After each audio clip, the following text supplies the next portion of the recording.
Hi guys, Harry Otis here, professional trader for 20 years now. Started my career in 2005, still alive 2026. So today is Thursday, the 6th of August, Digestion Day, consolidation.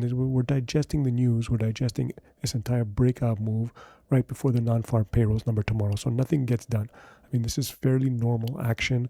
People start selling some of their exposure right before a big news event like the non-farm payrolls. Okay, we'll discuss that and what to look for going forward. But first, a technical picture, guys. It's still bullish. We're still looking for this breakout as bulls to hold for like 1 week at least, and then we're pretty golden. It looks like it's going to be sustained. I don't know. It all depends how the NFP goes tomorrow.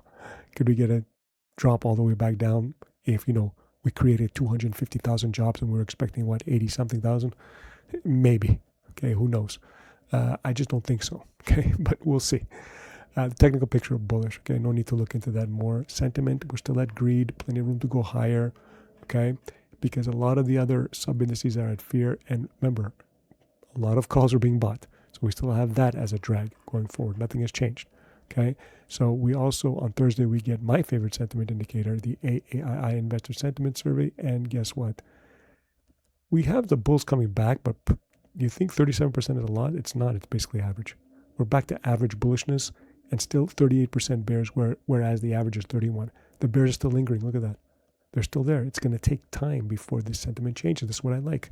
Keep telling you guys, we need at least 3, 4, 5, 6 weeks of uber bullishness and very little bearishness before what would you call it? A bullish euphoric type market sets in. It doesn't happen. It doesn't change overnight.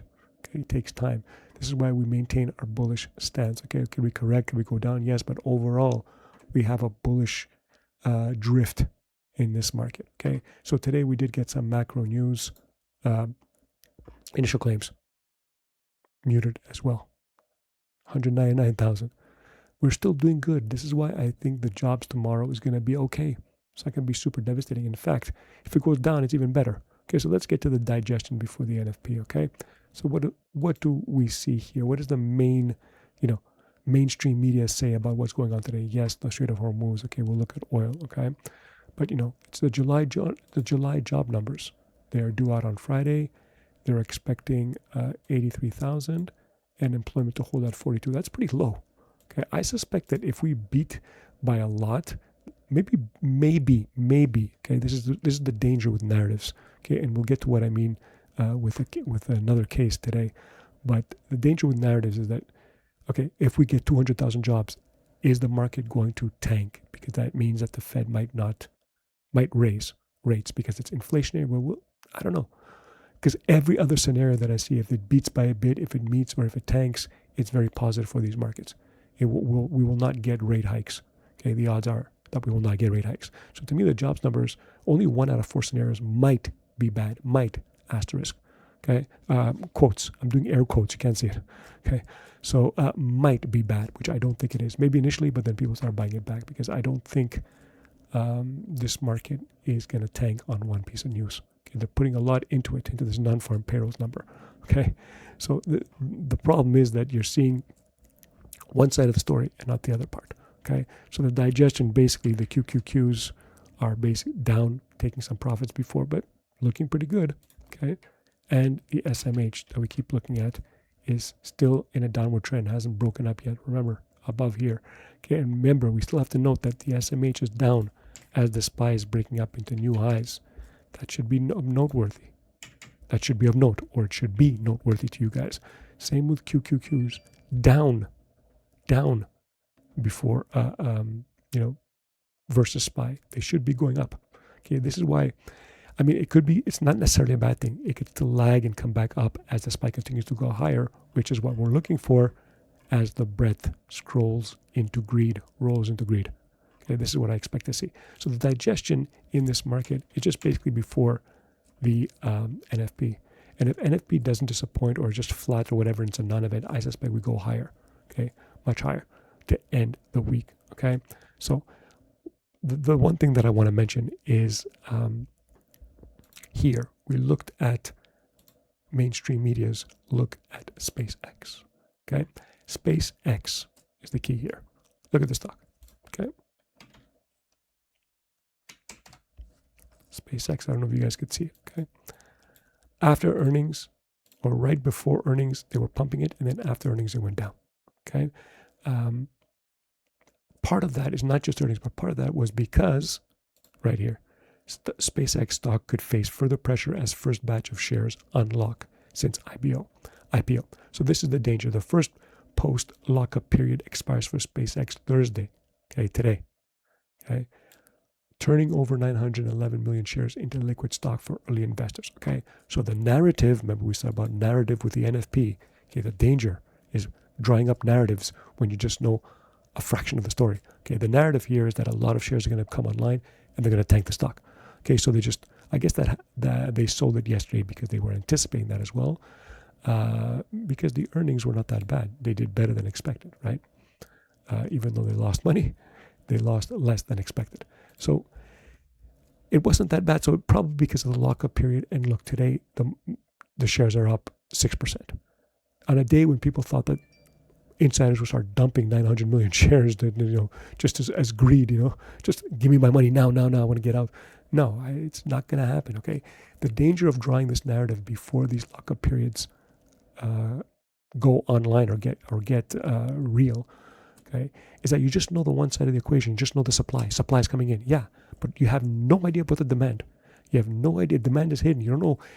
They could probably take 900 million shares. Who knows? Maybe not at once, but over time, somebody's going to find that. Some guy is going to pick it up. And look, today, the market was bid when, quote unquote, it shouldn't have been bid. Okay, it's just because you build a narrative in your head. Okay, so it doesn't mean it's going to happen. Okay, and don't bet big just knowing just half of the equation. Okay, it doesn't make any sense. Okay, if anything, you should be hedging your bets. Okay, when everybody thinks that everybody's going to dump shares at one point, maybe they don't. Okay, so this is a classic example of just constructing a narrative that is basically wrong or at best incomplete. Okay, so don't do that. Okay, SpaceX might continue to rip after. They might, digest the news. Like 1 or 2 days might pass. Nobody's dumping. So then those are probably like diamond hands. Okay, and will not dump. So the stock could go right back up. This is a very volatile stock. It could easily go back up to 170 again, 160, 150. If some kind of narrative catches back that people are not dumping and they want to accumulate. Okay, you just don't know. Okay, just wait. Okay, don't build narratives in your head and jump the gun. Okay, so that's all I wanted to mention. Okay, you had war news. You had the Strait of Hormuz. The big news was that moved markets and not moving anymore. Iran's Strait of Hormuz plan reportedly blocks U.S.-Israeli ships. U.S. rejects. Okay. Blah, blah, blah to me. This is all blah, blah, blah, okay? Look at the oil market, okay? Yes, it's bid a little bit today, maybe too much, okay? Still a downtrend, okay? We don't know yet. I just think the downtrend is going to continue overall. It's like the opposite of the market. Just like there's a positive drift in SPY that we can see it, there's a negative drift in oil. A lot of oil in this world, okay? So have a negative bias in oil. I don't know how many times I have to tell you. Okay, pick your spots to go short. Is what I'm trying to say. Okay, so SPY, digestion before the NFP. The NFP tomorrow, I think 3 out of the 4 scenarios are good, and the 4th might be bad. Okay, if we really tank, if we meet or if we slightly beat, it's going to be positive for the market. And if we really, really, really beat, it might be bad initially, but then people will start digesting it, and I think it goes up more. Because people working is not necessarily inflationary if the price of oil tanks. Okay, there's other factors. Again, it's not just one thing. Stop building narratives. Okay, look at evidence. Okay, and the evidence that we have for the SPY is that fundamentally it's strong. Okay, we saw the initial claims muted. We saw that earnings revisions were revised up for the year and for next year. Okay, so you have a lot of positive news. We have ISM services was still up. Everything is expanding. ISM manufacturing is expanding. You have all of these fundamental reasons to be bullish. You have a technical reason not to be bullish. It's broken to new highs. And if it stays there for a week, technicals are more solid than ever. And you have the sentiment. People are still scared at highs. Well, he agreed. But the AAII basically still scared. Too scared at highs. No euphoria. Okay, so put it all together. Look at the bigger picture and, play accordingly. Okay, so let's see tomorrow what happens with the NFP. Okay, later, guys.